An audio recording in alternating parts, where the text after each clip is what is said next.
Iperereza ryakozwe n'ibiro ntaramakuru Associated Press ryasanze ibitaro 19 kuri 20 biri mu mujyi wa Lubumbashi muri Kongo bifunga buri gihe abarwayi batishyuye za fagitire.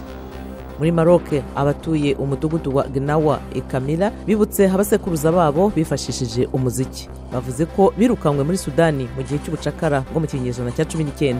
Mogadishu umurwa mukuru wa Somalia yakiriye inama yayo ya mbere ku bijyanye na tekinoloji, aho abagore n'abakobwa bayirimo bifuza kumenya umwuga ubusanzwe bitaborohera kujyamo. Mu nama i Kigali mu Rwanda, intumwa z'ishyirahamwe ry'umupira w'amaguru mu Burayi zakangishije gusohoka igihe perezida wa FIFA yasabye ko hatangizwa irushanwa rihuza amakipe 8 akomeye y'ibihugu. Naho muri Kenya ubwato bukozwe muri plastike zishaje gusa bwakoze urugendo mu kirwa cya Lamu hagamijwe gukangurira abantu kurwanya ibihumanya inyanja.